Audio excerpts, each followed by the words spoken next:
Previously on Beverly Manley Uncensored, Beverly speaks openly about her difficult beginnings as a dark-skinned woman in a fundamentally racist society. Her marrying the high-brown Michael Manley is met with nasty whispers and disdain. But these personal challenges are nothing compared to what lies ahead.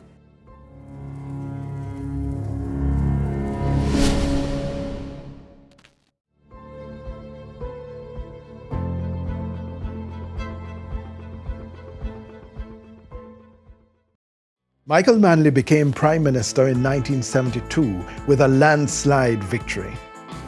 He promises fundamental changes for post-colonial Jamaica that will uplift the destiny of the ordinary Jamaican. He pitched hopes of self-reliance. He woos the nation with his democratic socialist ideals. He never saw himself as party leader. When he became party leader, he was a representative for Central Kingston because the PNP didn't feel they could win Central Kingston and asked him to just jump in there almost at the last minute. And amazingly, he won by very little. Could be like all 10 or 11, but he won. And then they started to pressure him to become party leader. This was before I knew him. In the end, he gave in, but he has never wanted it. He was shy. He had a stammer, very humble person, but at the same time, full of ego. I don't know how those two got together, but they went. Had a deep passion for justice. That is what ran his life. If he saw injustice among one individual, he'd be like a madman, much less across the whole country or the world.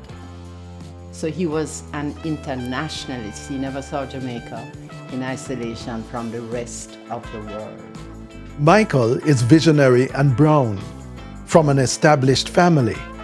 But his success with leadership in Jamaica is hampered by his difficulty in relating to ordinary Jamaicans. Beverly is smart, eloquent, and well-read, but her ability to have influence is hampered by being black and female in a patriarchal and racist society.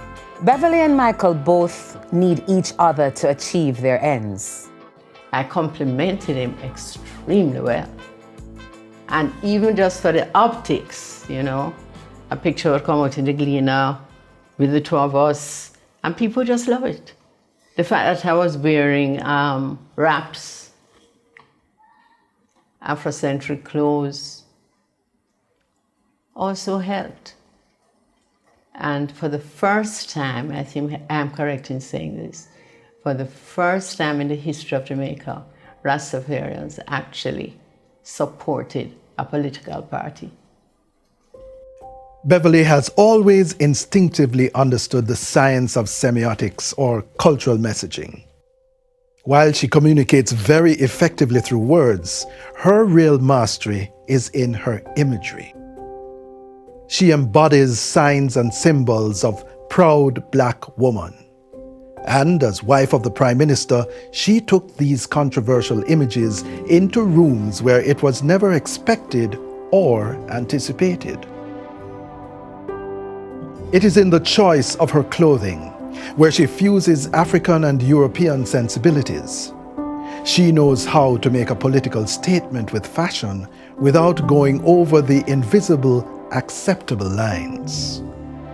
It's in the myriad of black hairstyles that she has adopted over the years. There were afros, semi-dreads, and elongated turbans which she wore like the Egyptian queen Nefertiti. It's in her posture, which is invariably regal and upright. The eyes speak of a woman who knows far more than she will ever say. And it's in her voice, modulated, careful, determined, strong and deep, yet soft. I find that when you can explain to people what imperialism is, not just in theory, but what it meant to Jamaica in practice, they can understand so much better. Because most Jamaicans, even if they do not understand our history, they have an idea what our history is about. So when you can say that it was imperialism that brought our forefathers here as slaves, right away they can understand that, they can deal with that. And after explaining imperialism, they can understand why democratic socialism is necessary. The kind of discourse we were having among ourselves and with the masses of the people was to do with one clear truth: equality. We want to establish a society where everyone has equal access, so that what comes out of that process is some kind of equity. So even in the case of, say, domestic helpers, when we came to office in 1972, they were referred to as maids. You know, the whole of that thing shifted, and language is very important, so they became household workers or domestic workers who are now walking through the front door instead of the back door. And they were very clear of that. They were very clear about that. The other one was the minimum wage, which, when the minimum wage was established, it was still very low. But it took things to a higher level, if I can use the word higher, right? So people at least you felt like somebody.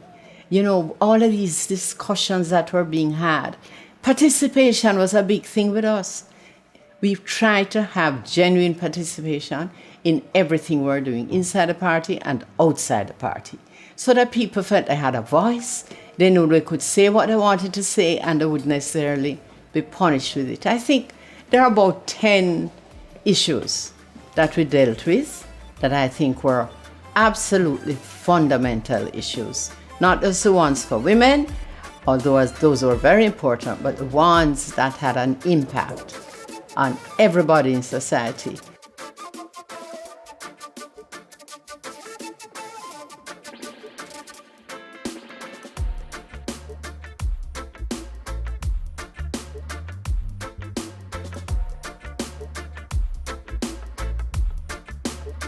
Many of these reforms are born from heated intellectual discussions between Beverly and Michael. And he came upstairs and said, I have to increase bus fare. And I said, you cannot increase bus fare.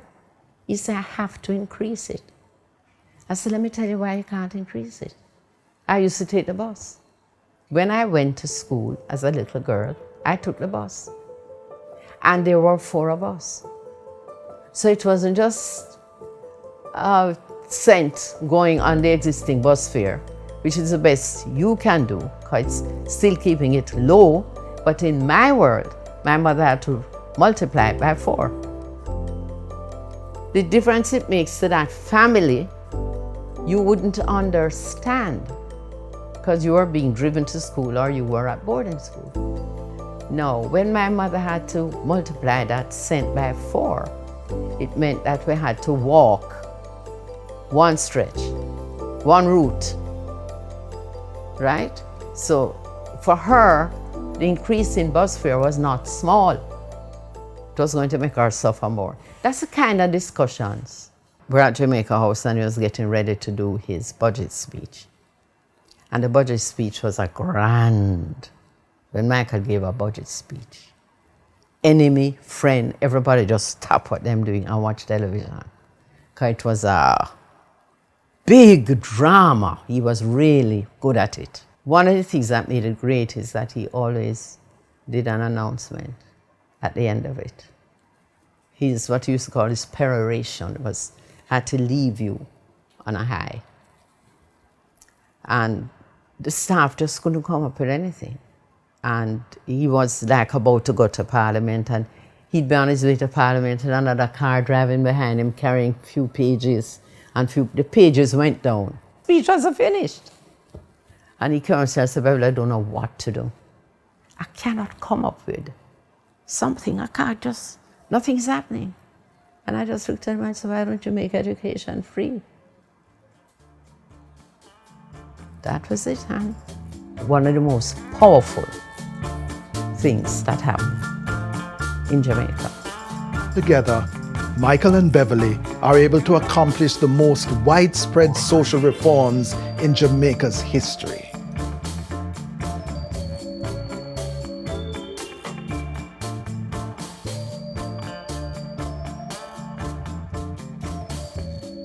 Michael Manley had a special charisma and power over the people. In his speeches, like on the campaign trail, when they introduced him, you just stand up at the mic. He had got this rod from an African leader. And he'd hold it up. He'd hold it up, standing up. And in front of the crowd, he'd just take it at this. Nothing being said. That time, the entire crowd, it's almost frightening. The screaming, the crying, everything. And then he put it down. And when he said, "Comrade Chairman," oh God, more scream. He said it in a particular kind of way, that he had his audience hooked from the start. Amazing in terms of what they would call a messianic leader. Unwilling to take the role of a traditional prime minister's wife, Beverly throws herself into the work of transforming the lives of ordinary Jamaicans. She makes Jamaica House a public center. She mobilizes a team that creates 2 theaters, a public tennis club for teenagers, and the Jamaica House Basic School, which still exists today. When we went here, it was a building that Prime Minister lived in with his family. We changed up all of that, all of it, to just show Jamaicans an example from the Prime Minister's point of view. We built a daycare center, we built a basic school, and then I have people coming to me and say, my daughter graduated from Jamaica House Basic School, or right now, are telling me things like, we can't believe it is still there. And it's including raising the money to build it, subsidizing the thing, making sure we got people from the different social classes. But that's when I knew, I say, 10 people can make a difference, 1 person can make a difference. If you are placed, and I was placed, I feel I was chosen to be in that position so I could do certain things, and I did not want to waste my time. Why doesn't she just keep her mouth shut and kiss baby Beverly and and the cut ribbon? woman thing again. One of the things that at least one member of the PNP executive had to say against me was that I was creating a lot of problems for the party, right? And Michael got these complaints too, because I should be cutting ribbons and hugging up babies. I mean, that is how deep that thing was, that. Because I would speak out about maternity law or something for the masses, or whatever. Why doesn't she just keep her mouth shut and kiss babies and cut ribbons? That was a big complaint, So I carved out a role for myself. Within weeks, I was getting letters from women who were now saying, boy, look like we have somebody there who can really talk for us in a particular kind of way. First thing I said, I need to have an office. Prime Minister's wives don't have offices. So I was told. Most importantly, she advocates strongly for women and eventually becomes a leader of the PNP women's movement in 1979. All those laws you see for women, all the change that were made for women, Beverly was part of taking the genie out of the bottle. You can't put it back in. Before the 70s, Jamaicans were in a way very unsure of who they were. They had been colonized. We were left with this ghastly middle class system that was all mixed up with who was colored, who was fairer, who was darker, who was this and that. That was the curse, the albatross that was lifted off of us. That was the genie that was let out of the bottle, that freedom. And she was step by step beside my father in opening that door. Absolutely. I'm not saying my father wouldn't have done it without her. I don't know. We'll never know. But she was with him and she was part of it. And I think her greatest legacy, giving Jamaican women great pride. The Jamaican woman now has a sense of self, which she did not have before. And by this I mean just a pride and a dignity, just a feeling that here am I, a Jamaican woman, and I'm equal. When I think of feminism, I think of the ways in which it was constructed by white women in the North. And therefore, some of the issues that they would take to international conferences, many of which I attended, would have to do with, there's one car in the garage and it belongs to the man and I get to borrow it sometimes. Why don't we have two cars so the woman can have one? That could be an issue. For most of us who came from the developing world, we were thinking about how can we bring women, particularly the marginalized women who make up the bulk of the population of our countries, how can we bring them into the conversation? How can we bring them in so that maybe what they need is a minimum, just a wage, a minimum wage, not even aware that, that is something they should have. I remember, for example, when we were doing the maternity leave law, for many of the women who were going to benefit from the maternity leave law, they didn't even think it was possible for them. And this was in the 1970s. So one of the first tasks we had to do almost on a one-on-one basis was, you deserve this. Why do I deserve it? And you don't deserve it. Any middle class or upper middle class woman who wanted to get an abortion for her child could get it. But it was illegal, but she could get it. What happened to the working class women is that, they just had to have the babies. And that included whether they were raped or not. So feminism for us was really, at the essence of it, equality. And so part of my duty is to support women. After years of being an advocate for women's rights, after years of just knowing my power, even when I thought I had it before, I know I have it now. I really have it. So you have to start out by knowing who you are. Not what anybody tell you. You need to know deep down inside, who am I? And when you know that and you drop the pretenses, because a number of us live our lives through a pretense, a capital P.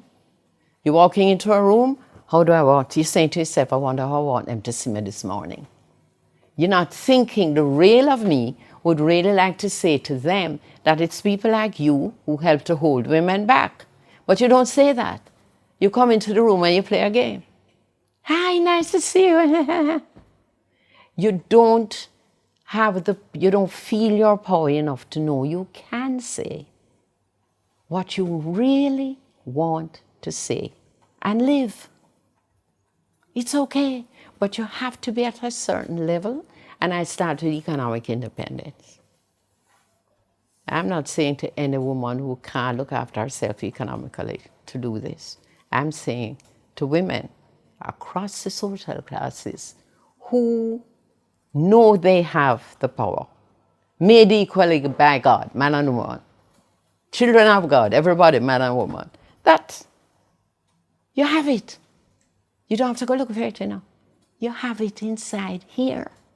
And it's up to you to live your life, do the research, be in the right kind of group where you can really be you. That time, even if the man is a big thing, he can't touch you. He want to touch you. I can't touch you, I mean to beat you. Can't beat you. Because to get the beating, you have to be down there. Once you stand up, he dare not beat you. I remember they used to accuse both husbands of beating me. And Michael used to say, I beg you, if anybody beat anybody, it's Beverly beating me. I never did beat him. I never beat DK either. But they could never even think about that. Do anything, but don't you even think it. Not that women are susceptible to being beaten, but if you are seen for who you really are as a powerful woman, men will definitely hesitate before they put their hand on you, because that was another thing I grew up with. from my mother. No man must put his hand on you, and if he does, that is when you leave. You don't wait for the second one. Even if him cry and says a mistake, you gone. She was very strong on that. So that was part of my socialization. Behind me, oh, that's a photograph that I've had for years. Such good memories. On one of our many visits to Cuba, Michael and I thought it would be nice to take the children and expose them to that society. So in the picture, you have me holding Natasha as a baby, and then Rachel, who is Michael's first daughter, and Sarah, who was Barbara's daughter. That's Barbara Loirs' daughter. And then you have Michael and Fidel. So we decided, I'm so glad we did that. Somebody suggested, why don't you take a family photo? So this is a family photo. I think it was taken outside of Havana, almost sure that it was. We bonded over all issues to do with equality and equity, issues to do with social classes and the difference between the social classes, and the role of the social classes under communism and the role of the social classes under democratic socialism. But the end result being that everybody in society would have their basic needs met. Education, housing, you know. He knows so much about everything. So he would completely fascinate you, because it doesn't matter whether you're talking about the road situation in Jamaica or something in Europe. He knows everything. I don't know how he does it. And I think it's one of the things that attracted him to Michael and Michael to him, because Michael always also knows everything. You know, it can be the simplest thing. Like we're leaving the airport and he says, when do we pass the cement factory? I understand that they do so much this and so. You know, he starts to tell you about things that you don't even know. And he cooks. And I love a man who cooks. It's nice to have a dinner with somebody and they have prepared a meal. And the man has prepared a meal. It's fabulous. A nice feeling. What a lovely feeling. And also, I was completely surprised when I first met him, because having read so much about him and expecting to see this almost inhumane, cruel man. And he was such a gentle man. He really took you in when he was talking to you. Just a beautiful soul, beautiful human being. On the political front, dark forces are rising. Michael and Beverly's democratic socialist visions are being thwarted by powerful opposition from local and international sources. Michael and Beverly stand at the crux of the Cold War conflict between the Soviet Union and the United States. Most countries are forced to pick a side in a world that is heavily polarized. Next time on Beverly Manley Uncensored. The People's National Party creates trouble in America's backyard, and Jamaica pays a heavy price. Don't miss the next gripping episode of Beverly Manley Uncensored.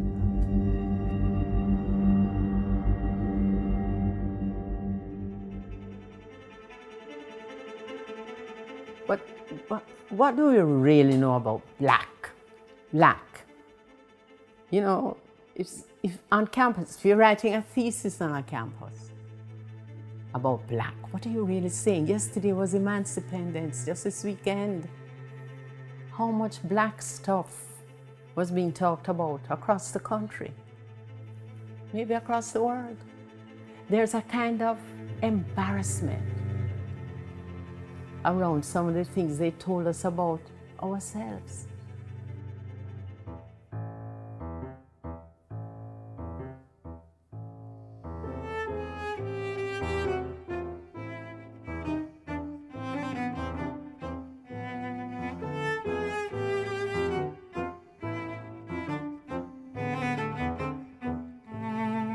This painting was done when I was